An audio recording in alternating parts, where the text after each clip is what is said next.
And here we go with what will undoubtedly be a thrilling steel cage match. If you ask me, this one has what it takes to be right up there with some of the great triple threat matches of the past, including the classic we saw at WrestleMania 30. Finn Balor is in action, and I can see a lot of Balor Club members here tonight. Byron, could you do me a favor and point them out? I just want to know who to avoid after the show tonight. Big time impact from way up high. Running Hurricane Rana. Hooked him up.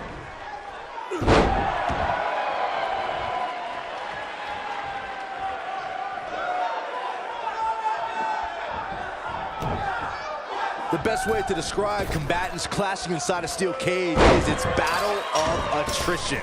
Sometimes a superstar is left with no choice but to fight fire with fire and do whatever they need to do in order to win the match. And sometimes it comes down to a superstar doing whatever they need to do in order to survive.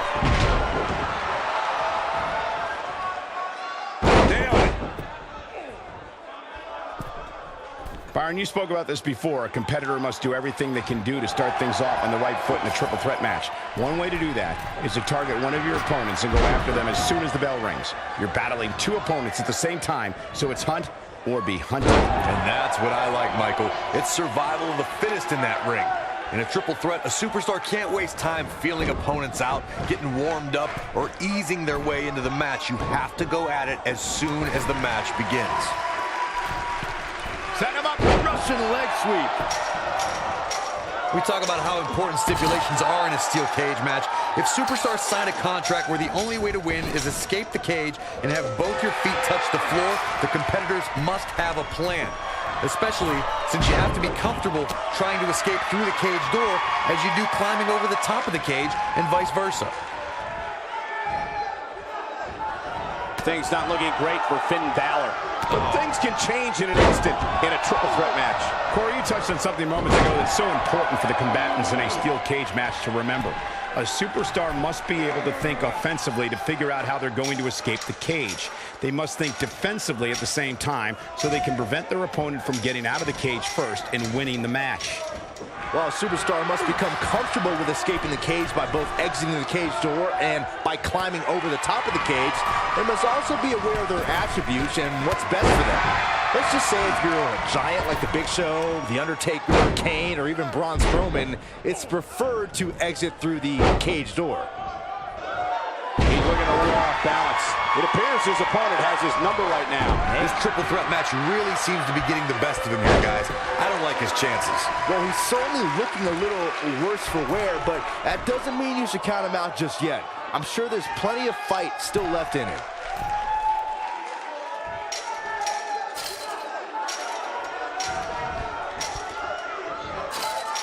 Boom, what impact!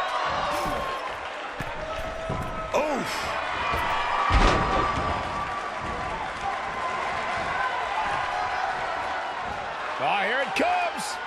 Pile driver! Now that's how you make a statement.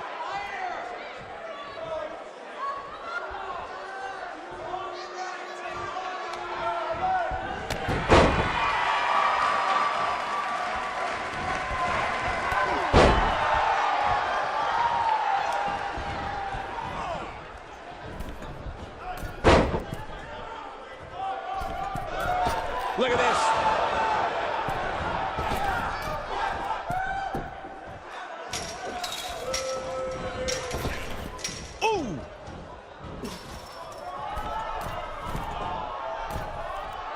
And Bret Hart slips out of harm's way. So quick.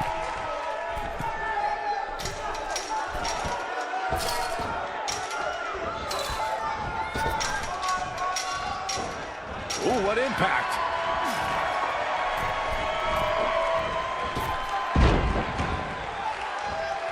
Setting him up, side Russian leg sweep. Oh, perfect form.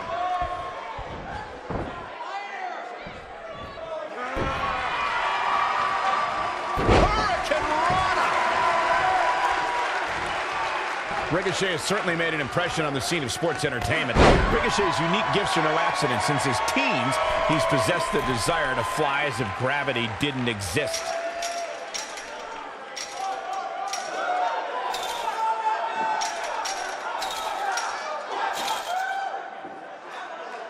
Each of these competitors is looking for the slightest hint of weakness in the other. You expressed Ricochet's desires, Michael. This is a man who started wrestling in a backyard boxing ring when he was only 14 years old. Then at 16, he could finally afford his very own wrestling ring. And that became the beginning of Ricochet. Look out. The Hitman has the sharpshooter cinched in. Excellently executed. Wow, I'm just as surprised as you guys are. Bret Hart is rolling now. Wow, he got out of it. Yeah, I'm not so sure he had it fully locked in.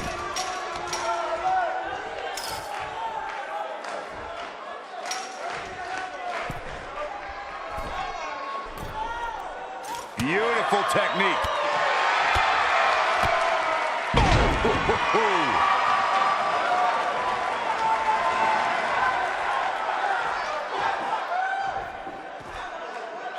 He survived the cage.